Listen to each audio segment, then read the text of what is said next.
Olá, a paz do Senhor esteja com você. Aqui é a missionária Cássia e vamos fazer a leitura do capítulo 18 de João.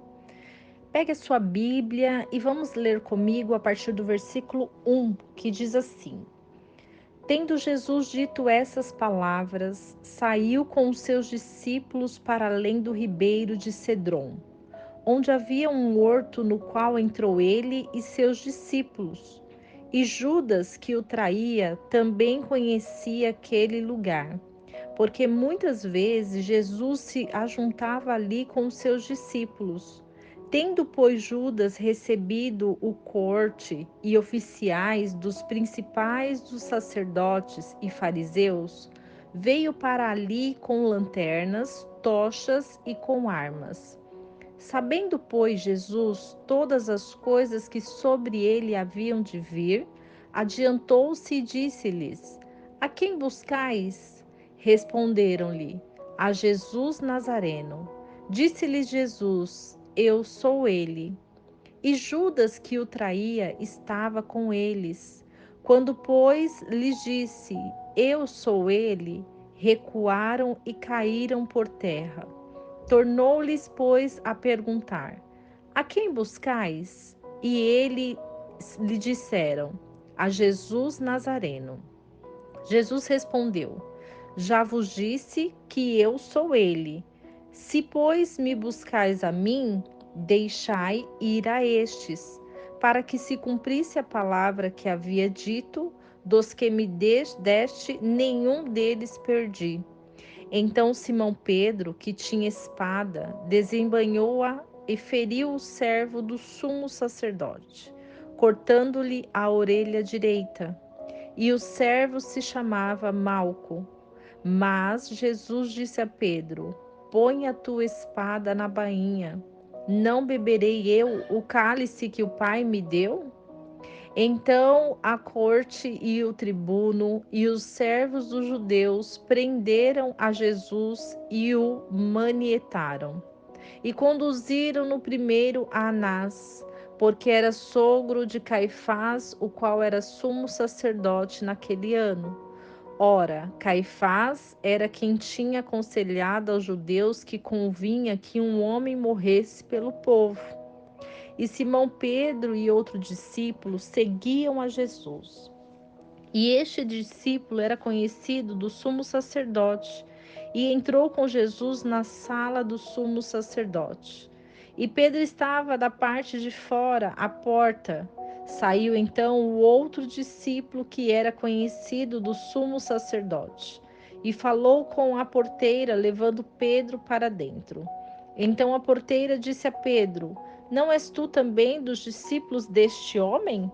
Disse ele: Não sou. Ora, estavam ali os servos e os servidores que tinham feito brasas e se aquentavam porque fazia frio. E com eles estava Pedro aquentando-se também. E o sumo sacerdote interrogou Jesus a respeito dos seus discípulos e da sua doutrina. Jesus lhe respondeu: Eu falei abertamente ao mundo. Eu sempre ensinei na sinagoga e no templo, onde os judeus sempre se ajuntam, e nada disse em oculto. Para que me perguntas a mim? Pergunta aos que ouviram o que é que lhes ensinei. Eis que eles sabem o que eu lhes tenho dito. E tendo dito isso, um dos servidores que ali estavam deu uma bofetada em Jesus, dizendo: Assim respondes ao sumo sacerdote? Respondeu-lhe Jesus: Se falei mal, dá testemunho do mal. E se bem, por que me feres? E Anás mandou manietado ao sumo sacerdote Caifás. E Simão Pedro estava ali e aquentava-se. Disseram-lhe, pois, não és tu também dos seus discípulos? Ele negou e disse, não sou. Um dos servos do sumo sacerdote, parente daquele a quem Pedro cortara a orelha, disse, não te vi eu no jardim com ele?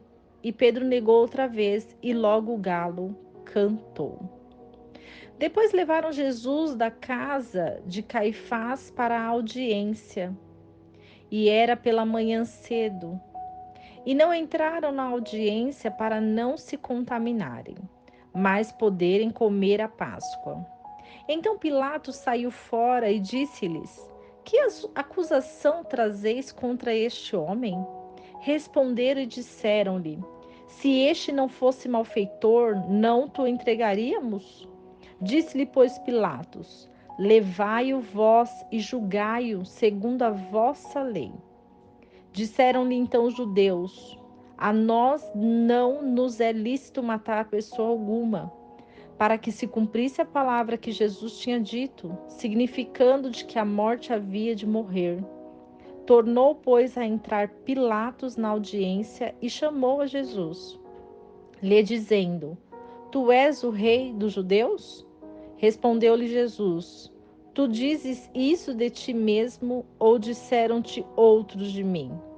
Pilatos respondeu: Porventura sou eu judeu? A tua nação e os principais dos sacerdotes entregaram-te a mim. Que fizeste? Respondeu Jesus: O meu reino não é deste mundo. Se o meu reino fosse deste mundo, pelejariam os meus servidores, para que eu não fosse entregue aos judeus. Mas agora o meu reino não é daqui. Disse-lhe, pois, Pilatos: Logo tu és rei? Respondeu Jesus: Tu dizes que eu sou rei. E para isso nasci, e para isso vim ao mundo, a fim de dar testemunho da verdade. Todo aquele que é da verdade ouve a minha voz. Disse-lhe Pilatos: Que é a verdade? E dizendo isso, tornou a ir ter com os judeus e disse-lhes: Não acho nele crime algum, mas vós tendes por costume que eu vos solte alguém pela Páscoa. Quereis, pois, que vos solte o rei dos judeus? Então todos tornaram a clamar, dizendo: Este não, mas Barrabás. E Barrabás era um salteador. Esse capítulo 18, que fala sobre o julgamento de Jesus perante ao sumo sacerdote e a reação dos seus discípulos que diziam que amavam o mestre. Jesus, ele tinha uma obra a cumprir. Jesus, ele precisava fazer com que o plano de Deus fosse cumprido na vida dele. E ele não teria como fugir daquela situação, por mais que ele sentisse a dor de ser negado, de ser traído, de ser abandonado, de ser acusado. E diante dessa cena, onde nós podemos observar que muitos dali preferiram Barrabás, que era um salteador. Barrabás ele era um ladrão, ele roubava as pessoas. E Jesus, ele era um pregador da palavra. Mas porque ele se dizia rei, as pessoas não aceitavam isso. Porque quem tinha ungido Jesus como rei? Quem tinha escolhido ele como rei? Já que o mundo escolhe as pessoas. E quando Deus escolhe as pessoas, o mundo rejeita essas pessoas. Assim foi com Davi, assim foi com José. E assim pode ser comigo e com você.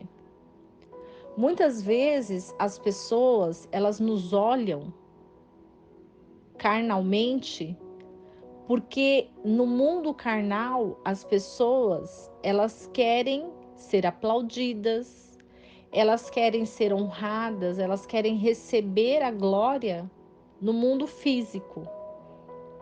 Mas Jesus, ele veio falar para mim e para você que a glória que o Pai dá é uma glória espiritual.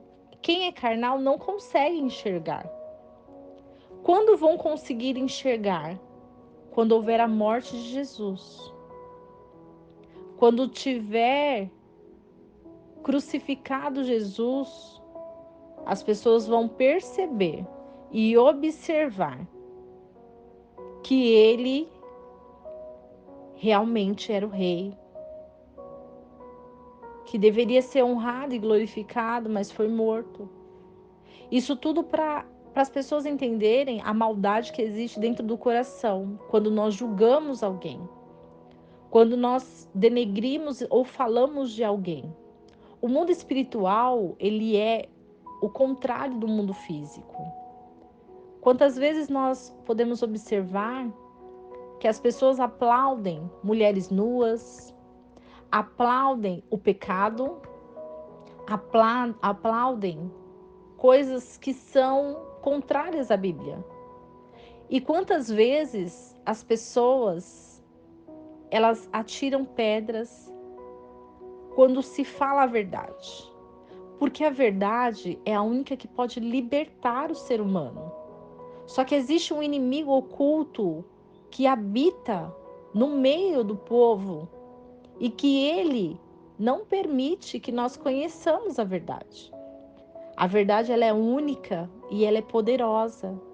E quando Jesus vem com a verdade para nos libertar, muitas vezes nós não aceitamos a verdade. Mas há um cumprimento de promessa, porque Jesus, ele não poderia viver sem a cruz. Jesus, ele não poderia ficar nessa trajetória sem passar pela cruz. A cruz foi a vitória dele, porque muitas vezes a gente acredita que a cruz é uma derrota, porque a morte venceu. Mas Jesus, ele venceu a morte. Jesus, ele tinha tantas coisas maravilhosas dentro dele. Jesus, ele praticava tanta benevolência, generosidade. E a luz que ele tinha dentro dele fez com que a morte fosse dissipada.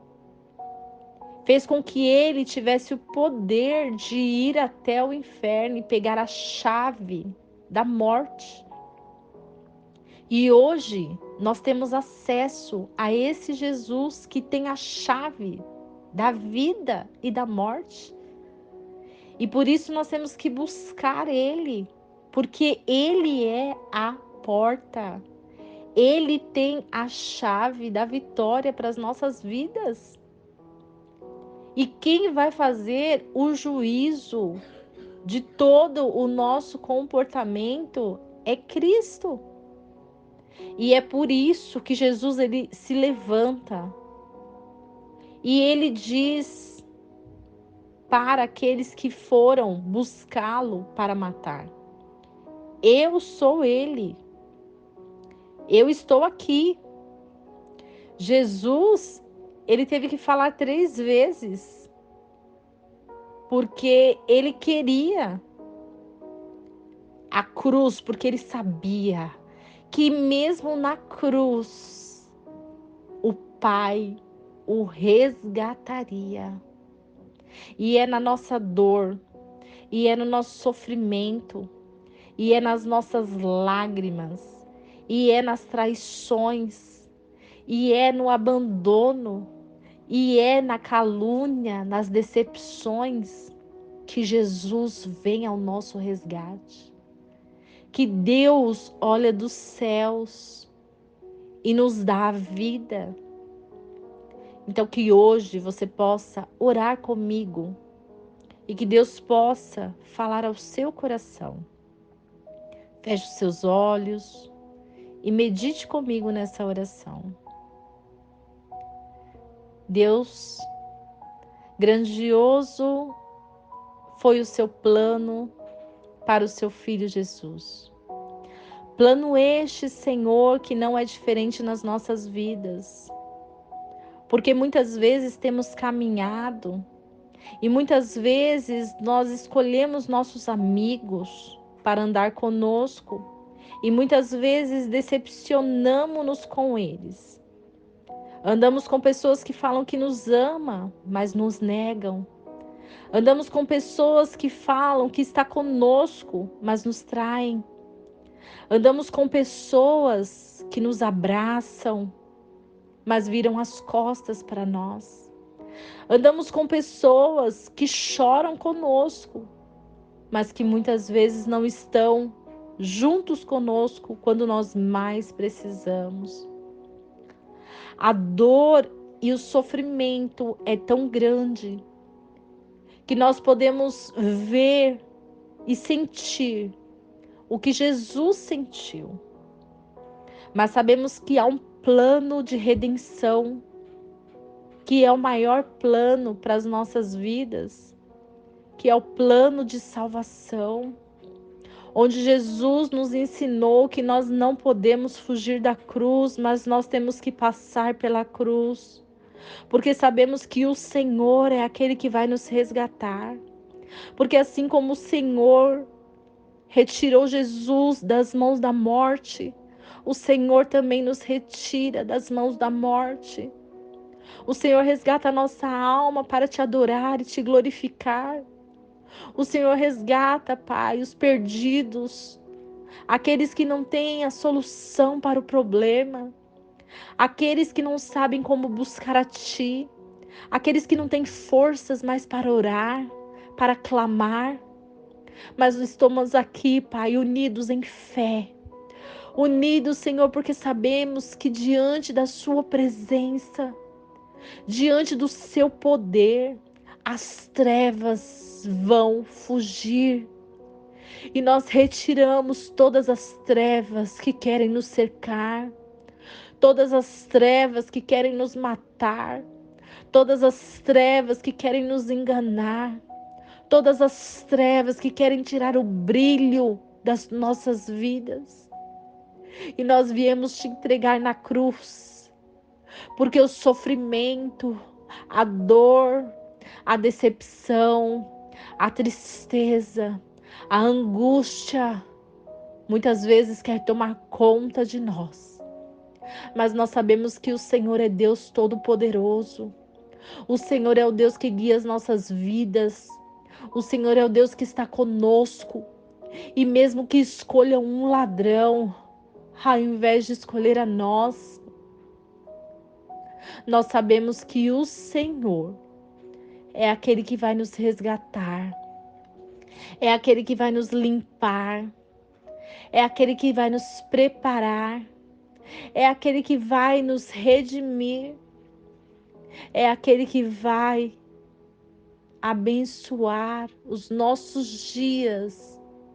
E o Senhor vai engrandecer o nosso nome, porque estamos aqui te adorando, te glorificando, porque nós queremos as coisas espirituais. Porque as coisas carnais, elas vão passar. As coisas carnais, elas vão ir embora. Mas as coisas espirituais são eternas. E nós queremos as coisas espirituais, que é a tua presença, que é o teu chamado, que é a tua verdade. Nós te louvamos, Pai. Nós te agradecemos, Senhor. Nós bendizemos o seu nome e te glorificamos para sempre. Amém.